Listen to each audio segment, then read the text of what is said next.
संत कबीर गुरु चरण कमल सिर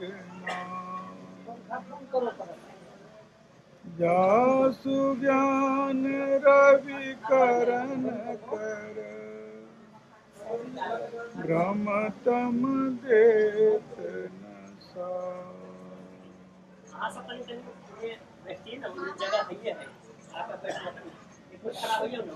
किया परी किया गुनिये किया वेद पुराण सुनिए पर सुने किया होई जब सहजन मिलिया सोई हरि का नाम न जपस गवारा किय सोचे बारंबार अंधियारे दीपक चाहिए एक वस्तु अमोलक लहिए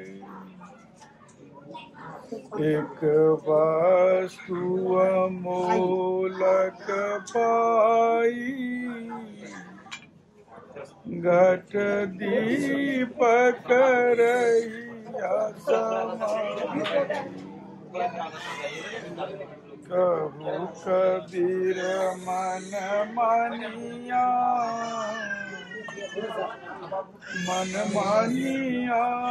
तब हर जानिया मन माने लोग नपति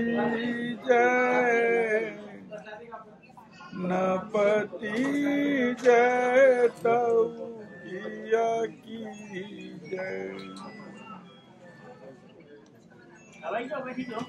उपस्थित सभी संत जन, माता बहनों, अभी सदगुरु कबीर साहब की वाणी को हमने आपके समक्ष रखा।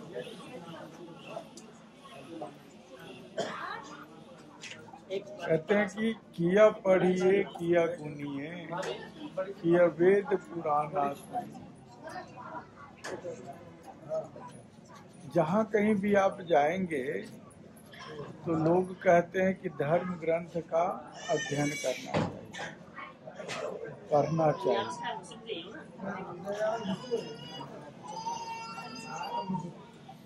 सदगुरु कबीर साहब कहते हैं कि ठीक है, धर्म ग्रंथ का अध्ययन करना तो जरूरी है, लेकिन क्या सिर्फ धर्म ग्रंथ के अध्ययन करने से हमारा काम हो जाएगा, चल जाएगा? एक बार एक नदी में एक बहुत पढ़ा लिखा अमीर, जिसको बहुत ज्ञान भी था और बहुत पैसा भी था, तो नाव में सवार हुआ। तो नाव वाले से पूछा कि भाई तुम पढ़े लिखे हो क्या? तो नाव वाले ने बोला कि नहीं मालिक, हम लोग कहाँ पढ़े लिखे, बचपन से ऐसे ही पिताजी पहले नाव का काम, मलाह का काम करते थे, नाव चलाते थे। उनके पिताजी माने हमारे बाबा चलाते थे, और उसके बाद धीरे धीरे मैं इसी काम में आ गया। कहाँ हम लोग कभी पढ़े लिखे थे। उस सेठ ने, जो बहुत पढ़ा लिखा विद्वान भी था, उसने कहा कि तुम्हारी आधी जिंदगी तो बेकार हो गई बिना पढ़े लिखे। और नाव पे बैठ गया, पार होना था तो नाव पर सेठ जी बैठ गया। जब थोड़ी दूर और जब गए, उससे पूछा कि भाई कभी स्कूल विद्यालय वगैरह गए कि नहीं गए? अभी कहाँ बताया तो कि कभी जिंदगी में कभी कहीं नहीं गए। तो बोला कि तुम्हारे 12 आने जिंदगी तुम्हारी बेकार है, न धर्म ग्रंथ का पढ़ाई किया, न पढ़ना लिखना जानते हो, तुम्हारे 12 आने जिंदगी तुम्हारी बेकार है। ऐसे ही चलता गया। जब थोड़ी दूर बीच नदी में जब पहुंचा तो बहुत तेज का तूफान आया। तूफान आया तो नाव पूरा हिलने लगा, लग रहा था कि अब नाव डूब जाएगी। नाविक ने पूछा कि सेठ जी तैरना जानते हैं ना आप, कहीं धोखा वोखा हुआ कुछ हुआ तो तैरना तो जानते हैं? बोला कि नहीं भाई मुझे तैरना तो नहीं आता। तो कहा आपकी 16 आने जिंदगी अब गई, अब कोई उपाय नहीं है। अभिप्राय यह है कि धर्म ग्रंथ का अध्ययन करना अच्छी बात है, आप पढ़े लिखे हैं अच्छी बात है, सत्संग करते हैं अच्छी बात है, सब अच्छी बात है। लेकिन यह जो संसार सागर है इसमें कैसे तैरेंगे? अगर तैरना नहीं आता है तो पूरी जिंदगी बेकार हो जाएगी। इस संसार सागर का तैरना क्या है कि आप सत्संग में जाते हो, आपको किसी गुरु की दीक्षा प्राप्त है कि नहीं, किसी गुरु के संसर्ग में आप हो कि नहीं। नैया पार लगाने वाला वही गुरु है। एक बार जंगल में गाय को शेर ने पीछा करना शुरू किया।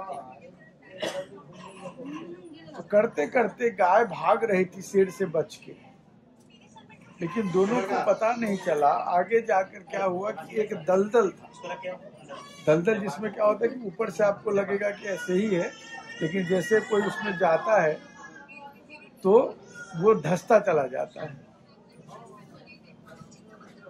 तो गाय उसमें दौड़ते हुए चली गई और शेर को भी नहीं पता चला कि ये दलदल है, तो शेर भी तेजी से खदेड़ता हुआ उसको पीछे चला गया। तो गाय थोड़ी आगे चलेगी, शेर यहीं पे फंस गया। अब दोनों फंसे हुए हैं, शेर आगे बढ़ नहीं सकता कि गाय को खा जाए, और गाय भी और उससे आगे नहीं भाग सकती। तो गाय वहां पे मुस्कुरा रही थी। शेर ने कहा कि भाई कुछ समझ में नहीं आ रहा, इधर से मैं हूं तुमको खाने के लिए, तुम्हारी जिंदगी खतरे में है, और उधर से तुम दलदल में भी फंस गए हो। मैं भी फंसा हूं, लेकिन मैं तो शेर हूं। तो तुम भी दलदल में फंसे हुए हो, हम भी दलदल में फंसे, तुम हंस क्यों रहे हो, मुस्कुरा क्यों रहे हो? तो बोला कि देखो तुम जंगल के शेर तो जरूर हो, उसमें कोई संदेह नहीं है, लेकिन शेर होने के नाते तुम्हारा कोई मालिक नहीं है। लेकिन हम गाय हैं तो हमारा मालिक है, और वो थोड़ी देर और मैं जब घर नहीं पहुंचूंगा तो मेरी खोज में वो निकलेगा, और खोज में निकलेगा तो मुझे बचा के ले जाएगा, लेकिन तुमको कौन बचा के ले? इसी तरह से इस संसार में कोई बहुत पढ़ा लिखा आदमी है, कोई बहुत पैसा वाला आदमी, उसके पास सब कुछ है, लेकिन गुरु नहीं किया उसने, गुरु का संसर्ग प्राप्त नहीं है उसको, तो उसको बचाने वाला कोई नहीं। फिर वो अगर किसी संसार माया सागर में अगर अटक गया, फंस गया, तो फिर उस दलदल से उसे कोई नहीं बचा सकता। इसलिए सदगुरु कबीर साहब ने कहा कि किया पढ़िए किया गुनिए। इसका यह अर्थ नहीं है कि पढ़ना और लिखना बुरी बात है। इसका यह अर्थ नहीं है कि अगर आप पढ़ते लिखते हैं तो गलत काम करते हैं। अभिप्राय यह है कि किया पढ़िए किया गुनिए, किया वेद पुराना सुनिए। क्या पढ़ लिख के बहुत विद्वान हो गए, खूब गुणगान चर्चा करते हैं चारों तरफ घूम घूम के, अकिया वेद पुराना सुनिए। क्या वेद का आप श्रवण करते हैं, वेद को सुनते हैं, पुराण की कथा सुनते हैं, सब कुछ करते हैं, लेकिन सब बेकार है। कब? जब सहज न मिली आंसू।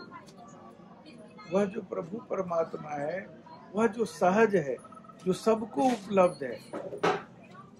खोजी होए तो तुरंत मिल जाऊं पल भर की तलाश में, मोको कहाँ ढूंढे बंदे मैं पल भर की तलाश में। कोई मस्जिद में ढूंढता है, कोई मंदिर में ढूंढता है, कोई कहाँ कहाँ नहीं ढूंढता, कोई काबा कैलाश में ढूंढता है। कबीर साहब कहते हैं कि मोको कहाँ ढूंढे बंदे मैं तो तेरे पास, ना मैं मंदिर ना मैं मस्जिद ना काबे कैलाश। खोजी होए तुरंत मिल जाइए हो पल भर की तलाश में। कहत कबीर सुनो भाई साधो सब शासन के सांस में। जो हम सांस लेते हैं वो कोई ना कोई तो है शक्ति जो हमें जिंदा रखता है। आज हमारी सांस हमारे शरीर से निकल जाती है, हमारा अपना आदमी, अपना परिवार, अपना बच्चा, अपना पत्नी, अपना पति, अपना माँ बाप सब घर से निकाल के बाहर जला देते हैं।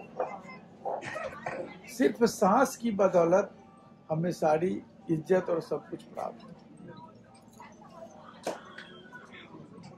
तो कबीर साहब कहते हैं कि मोको कहाँ ढूंढे बंदे मैं तो तेरे पास में, आप ही के पास हूँ, मैं तुम्हारे पास हूँ, तुम्हारे हृदय में हूँ, लेकिन ढूंढोगे कैसे? तो कहते हैं उसके लिए तुमको एक सदगुरु की तलाश है, एक सदगुरु की खोज करनी पड़ेगी जो तुमको सच्चा रास्ता बताएगा कि वहां तक तुम पहुंचोगे।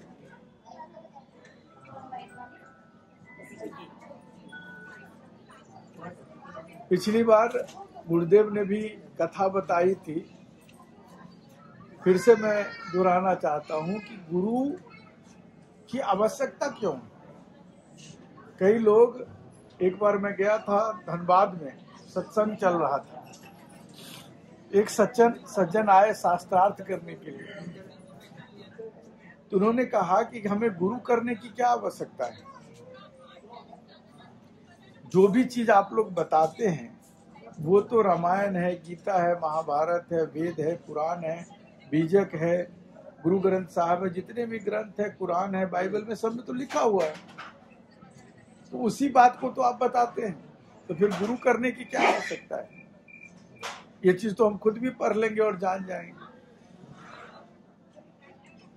तो हमने दो बातें उनको बताई। हमने पहली बात बताई कि अगर आप कह रहे हैं कि गुरु करने की क्या आवश्यकता है, सब कुछ तो किताब में लिखा हुआ है, तो फिर ये बात आप हमसे क्यों पूछ रहे हैं? उस किताब से क्यों नहीं पूछ रहे जिसमें सब कुछ लिखा हुआ है?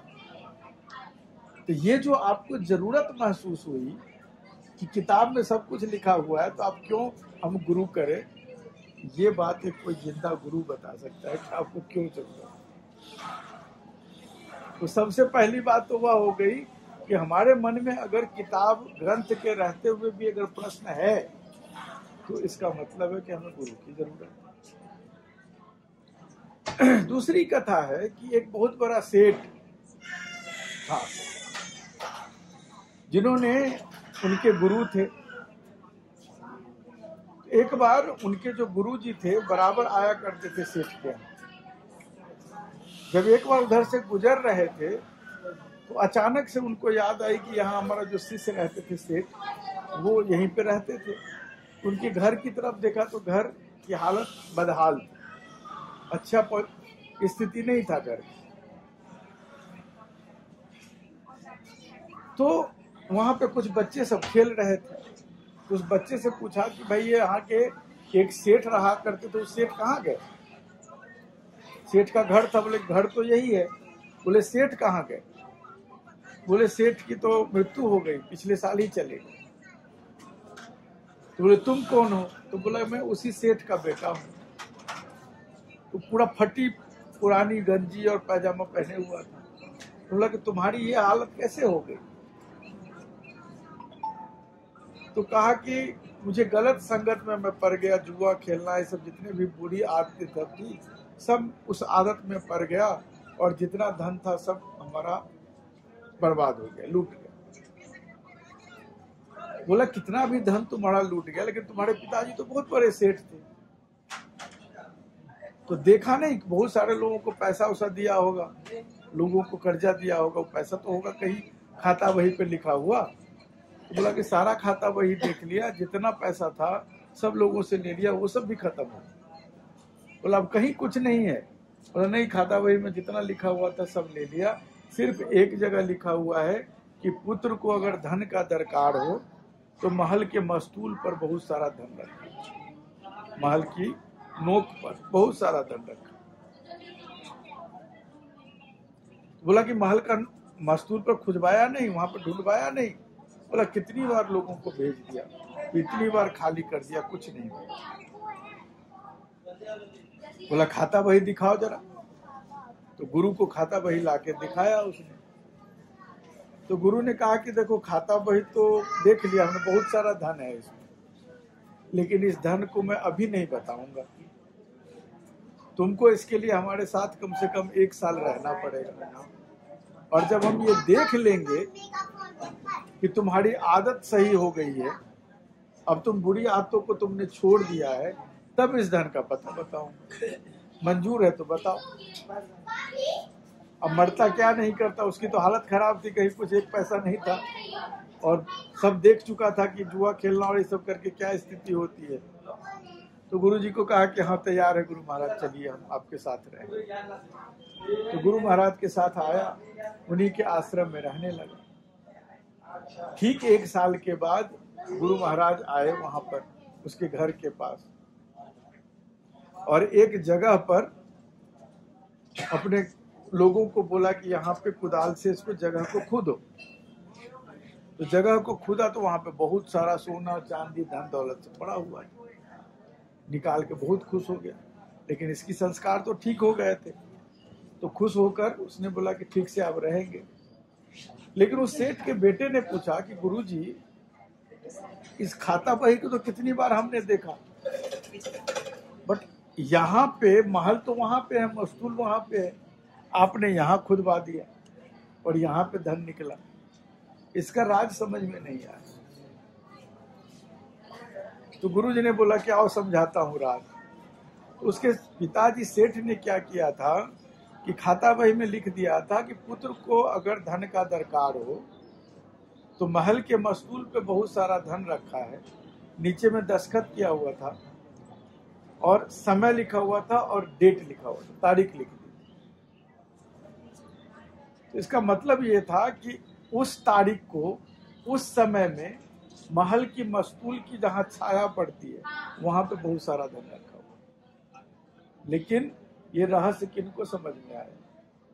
गुरु महाराज सब देख रहे थे, खाता वही में कोई ऐसी चीज नहीं थी कि कुछ छिपा के लिखा हुआ था, सामने में अक्षर लिखे हुए थे।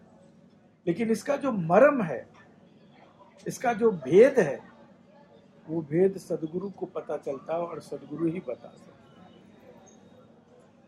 इसलिए कहते हैं कि हरेक के जीवन में भले ही ग्रंथ हमारे पास उपलब्ध है, सारे ग्रंथ उपलब्ध हैं, लेकिन जब तक हम सदगुरु की संगति में नहीं जाते, हम किसी सदगुरु का शिष्यत्व ग्रहण नहीं करते, तब तक हमारा कल्याण नहीं हो सकता।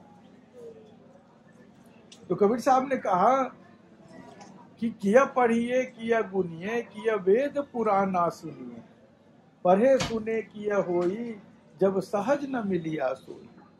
जब वह सहज रूप जो ईश्वर है वो अगर हमको प्राप्त नहीं होते हैं, ये पढ़ाई लिखाई वेद पुराण सब पढ़ना बेकार है। हरि का नाम न जपस गवारा, यह सोचे बारंबार। आप देखेंगे कि जितना ज्यादा हम धन कमाते जाते हैं, जितने ज्यादा हम बड़े पोस्ट पे चले जाते हैं, उतने ज्यादा हम इस माया के जाल में भटकते चले जाते हैं।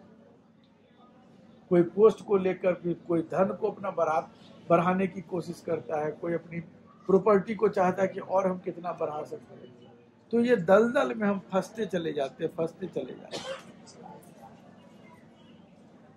तो सदगुरु कबीर साहब कहते कि सब कुछ करते हो ठीक है, लेकिन हरि का नाम न जपसि गवारा।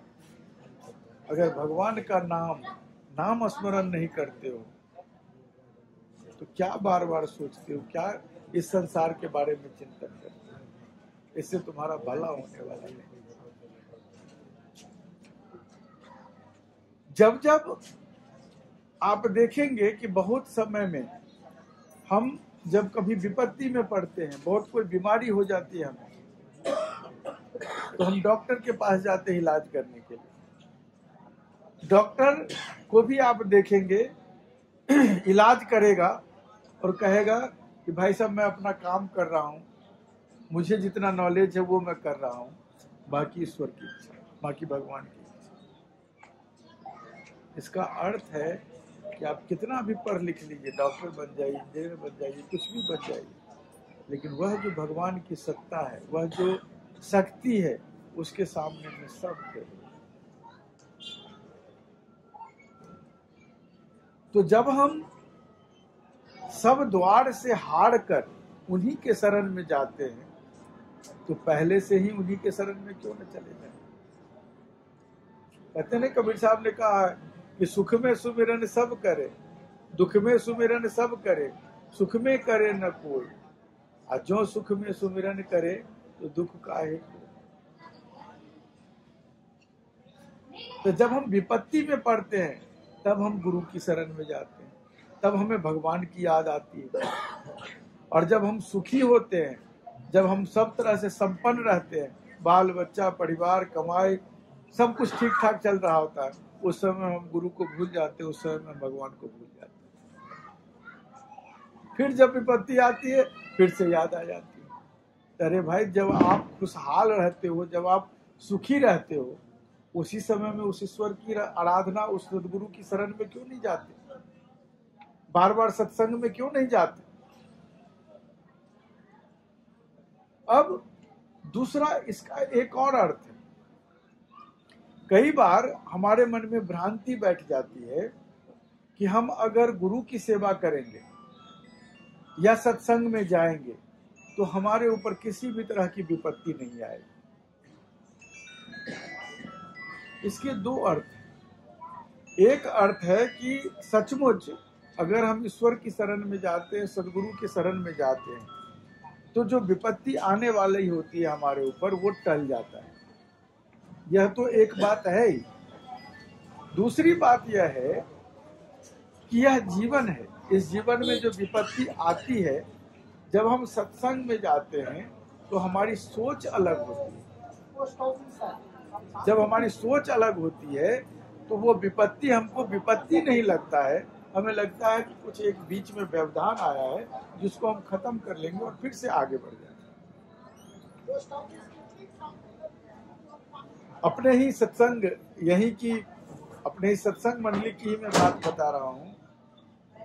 एक सत्संग में मैं बैठा था, वो कुछ घर उधर नजफगढ़ वो साइड में एक घर उन लोगों ने बनाया था, तो शायद वह मतलब इलीगल घर था, तो पुलिस वो अपना जो सरकारी लोग थे वो आके उसको तोड़ गए। फिर दूसरी जगह अलॉट हुआ, फिर जाके बनाने लगे। तो वो महिला हमारे पास आई, हम लोग क्या हुआ, तो खूब हंसते हंसते बोल रही है, सरकारों घर बनाया तो तोड़ दिया था। अब क्या हुआ, तो वो दूसरी जगह बना रहे हैं, उसी जगह दूसरी जगह मिल गया तो आप बना रहे हैं। और चेहरे पे कोई सिकन नहीं थी, घर किसी का टूट गया, कितना पैसा लगा रहा हो, लेकिन चेहरे पे सिकन नहीं थी। क्यों? क्योंकि भगवान के भक्त जानते कि दूसरा अब आ रहा है, क्या करे रोके। अगर वह सत्संगी ना हो और घर टूट जाए तो पागल होके लोग क्या करेगा, बेहोश हो जाएगा। भाई घर टूट गया, हमारा ये धन था, हमने सब कुछ लगा दिया था, आदमी क्या क्या करके सब बेहाल हो गए। तो जब हम हरि की शरण में जाते हैं, जब हम गुरु की शरण में जाते हैं, तो इसके दो लाभ हैं। एक लाभ है कि विपत्ति हमारे पास नहीं आती है, फिर भी कुछ विपत्ति अगर हमारे पास आती है तो उसको हम विपत्ति के रूप में नहीं लेते हैं। हमको लगता है कि चलो जीवन का एक संघर्ष आया है, चला जाएगा। और एक सहारा होता है सदगुरु का कि हमारे गुरुदेव बैठे हुए हैं। आप देखेंगे हमारे घर में कोई बुजुर्ग होते हैं, माता पिता दादा दादी होते हैं, घर में वो बैठे रहते हैं, उनको कोई काम नहीं करते, हो अपना एक कमरे में बैठे रहते हैं।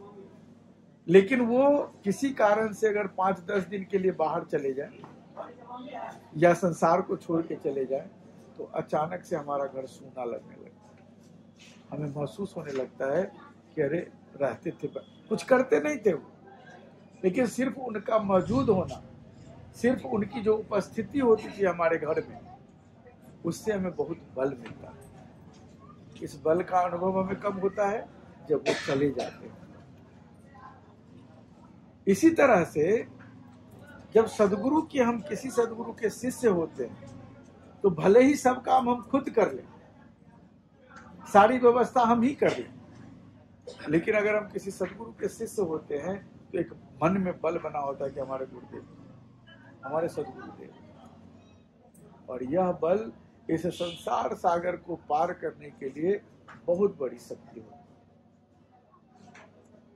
आप लोग देखे होंगे गांव वगैरह में, अब तो शायद मशीन से काम हो जाता है, पुराने समय में जब चापाकल को गाड़ते थे, बोर्डिंग वगैरह गाड़ते थे, तो 4-5 लोग बांस से ऐसे ऐसे खींचा करते थे और क्या बोलते थे, जोर लगा के, बाकी लोग बोलता था है। क्या मतलब था उसका? शब्द में कुछ कोई अर्थ नहीं है। शब्द का क्या अर्थ है? जोर लगा के, बाकी लोगों ने बोला है, क्या अर्थ? लेकिन उससे कितना गहरा गड्ढा वो लोग खोद देते थे, कुआं खोद दिया करते थे। क्यों? क्योंकि जो आवाज आती थी, जो बोलते थे साथ के साथ, उससे बाकी सबको बल मिलता था और कितनी मेहनत पड़ रही वो भूल जाते थे। इसी प्रकार से इस संसार सागर को अगर हमें पार करना है सुखपूर्वक, तो सदगुरु की शरण जब होती है, सदगुरु जो हमें नाम बताते हैं उसका जब हम स्मरण करते हैं, तो उस बल के माध्यम से इस संसार सागर को हम आसानी से पार कर जाते हैं। हमें पता भी नहीं चलता है कि कब हमने इस संसार सागर को पार कर दिया, जिंदगी को हमने कैसे निकाल दिया इसका भी हमें पता नहीं चलता है। और बहुत सारे लोगों को देखेंगे, लोग कहते हैं ना कि लोग आत्महत्या करता है, कोई कहता है कि नहीं हमें सुसाइड करने का मन करता है। क्यों? जीवन तो सबको भगवान ने वही दिया है, और विपत्ति भी और दुख भी सबके जीवन में आते ही जाते रहते हैं। लेकिन जो सत्संगी नहीं है, जो भगवान के शरण में नहीं है, जिसने गुरु की शिक्षा नहीं ली है, उसके लिए 1 साल 2 साल का जिंदगी भी उसको लगता है कि पहाड़ है। लेकिन जब वो सत्संग में जाता रहता है तो 60 साल 70 साल 80 साल की भी जिंदगी उसको लगता है कि अरे हंसते खेलते निकल गया। तो हरि का नाम न जपसी गवारा, क्या सोचे बारंबार, अंधियारे दीपक चाहिए एक वस्तु अमूलक लही। यह जो अंधकार है, अंधकार किस चीज का है? अज्ञानता रूपी अज्ञान अंधकार है, जिसमें हमें कुछ दिखाई नहीं देता है। तो उसमें एक दीपक चाहिए, और दीपक क्या चाहिए? गुरु के बताए हुए नाम, वही हमारे लिए दीपक का काम है। अंधियारे दीपक चाहिए एक वस्तु अमूलक लही, एक वस्तु को पाने के लिए हमें एक दीपक चाहिए। कही कबीर मन मानिया तब हर जानिया, कि जब आप सत्संग में जाएंगे, जब आपका मन मानेगा, तो फिर धीरे धीरे आप हरि को जानने लगेंगे। हरि को जानने लगेंगे तो आपका इसका मन इसमें बार बार लगने लगेगा। और जितना ज़्यादा सत्संग में हम जाएंगे उतनी ज़्यादा हमें ज्ञान की प्राप्ति होगी। गुरु के संसर्ग में आएंगे उतनी ज़्यादा ज्ञान की प्राप्ति होगी, और ज्ञान की प्राप्ति से हम अपने आप को, अपने परिवार को, सबको सुखी बना सकते हैं। इसलिए जो लोग जहाँ हैं, आप लोगों के बहुत सौभाग्य की बात है कि एक एरिया में, नजफगढ़ में बहुत सारे सत्संगी लोग हैं। तो जहाँ जहाँ सत्संग आप लोग कराते हैं, वो भी एक जो ये सत्संग कराने का कार्यक्रम है, ये भी समाज पर एक बहुत बड़ा कृतज्ञ वाला कार्य है। जैसे हम विवाह शादी करते हैं, घर में बच्चों की शादी करते हैं, कहते हैं यज्ञ हुआ, तो यह जो सत्संग का आयोजन है, यह भी एक यज्ञ है। इस यज्ञ में जितने संत लोग, चाहे जो संत नहीं भी हैं, और सत्संग की बात सुनते हैं, और सुनने के बाद जो उनको फायदा मिलता है, उससे उस फायदा का कुछ अंश सत्संग कराने वाले को भी मिलता है। उसका यश सत्संग कराने वाले को मिलता है, क्योंकि उसके माध्यम से इतने सारे लोगों का कल्याण।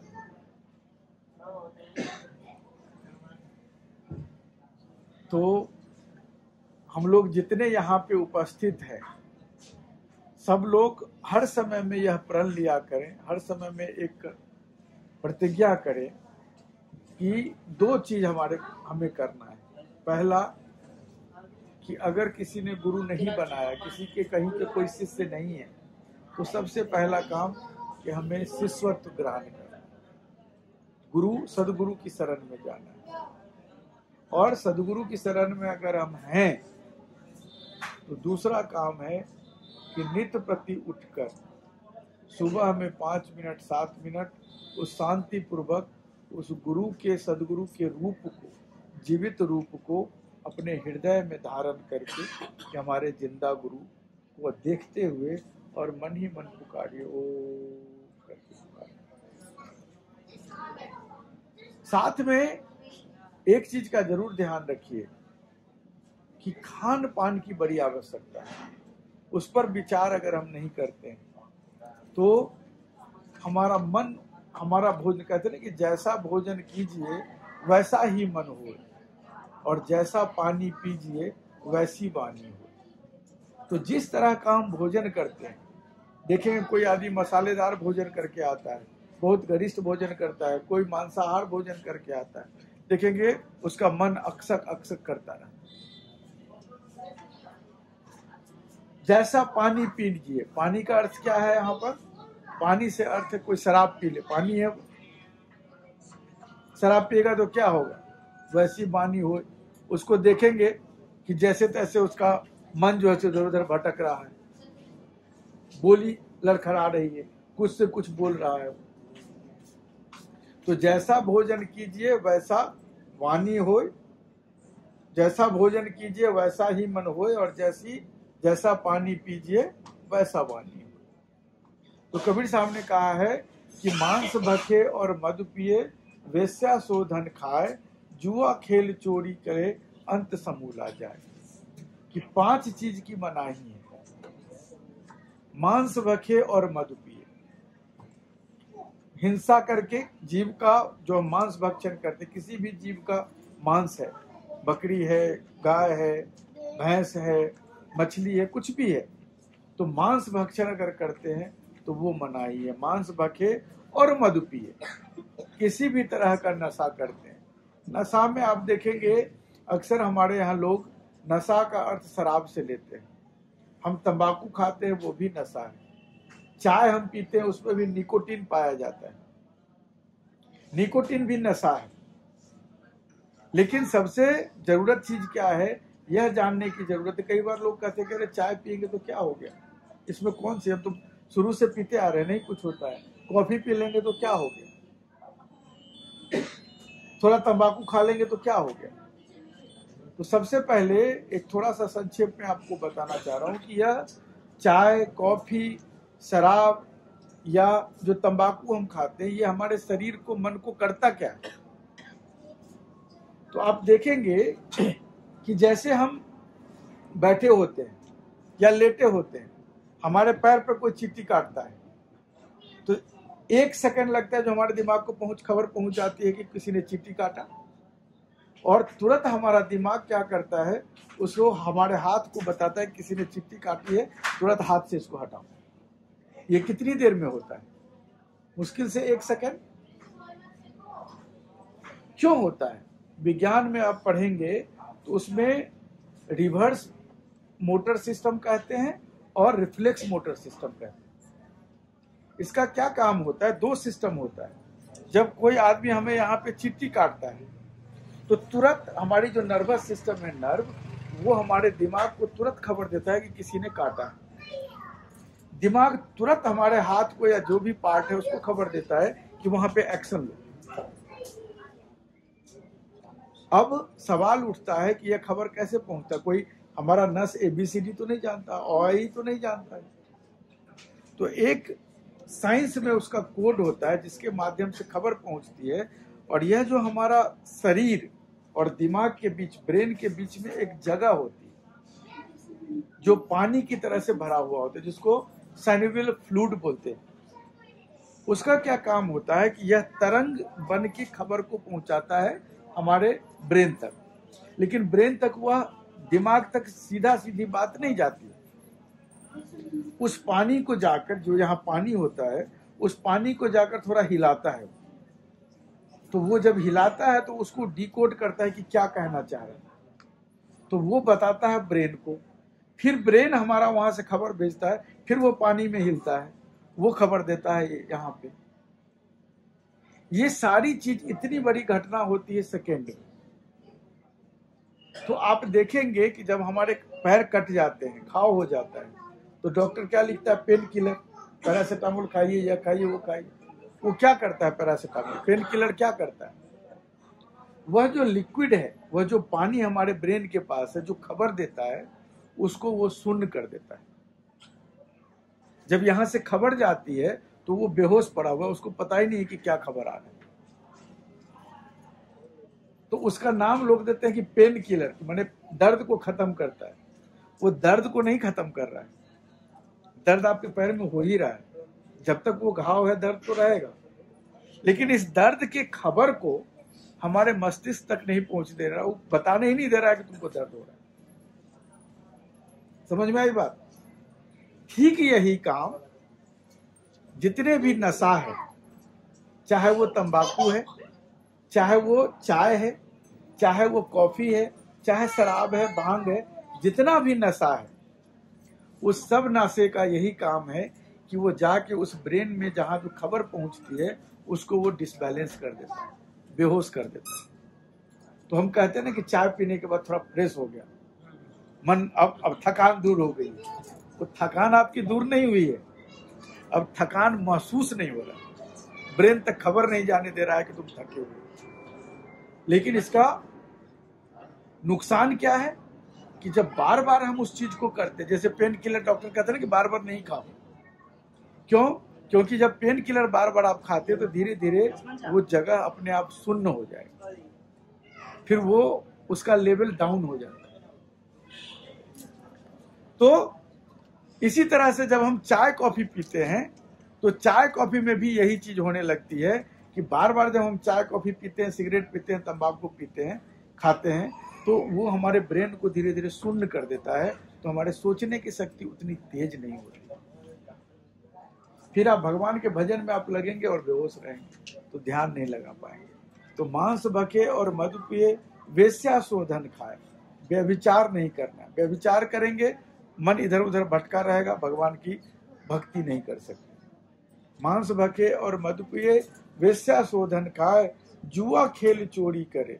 किसी भी तरह का जुआ करना, जुआ खेलना, सूद पर जो हम कई बार पैसा लगा देते हैं, गरीब को चूसते हैं। हमारे पास थोड़ा पैसा हो जाता है, हम किसी गरीब को सूद पर देते हैं, वो बेचारा नहीं वापस कर पाता, फिर उसकी जमीन लिखा लेते हैं, कभी उसका कोई जो उसकी प्रॉपर्टी है वो लिखा लेते हैं, वो भी गलत है। तो जुआ खेल चोरी करे, और किसी भी तरह का अगर चोरी करते हैं तो अंत समूल आ जाए, उसका समूल समाप्त हो जाए। इसलिए इन 5 चीजों पर नेम व्रत करके और सदगुरु के शरण में जाके भगवान का ध्यान करना, रोज सुबह नाम स्मरण करना, और शाम में प्रार्थना करना, उस ईश्वर की प्रार्थना करके कि आपने जो कुछ भी दिया, हमें बहुत कुछ दिया है, और आपकी कृतज्ञता हम ज्ञापन करें। रात बहुत हो गई है, तो हम लोग थोड़ा सा उस भगवान को याद कर लें और उसके बाद आरती करते हैं।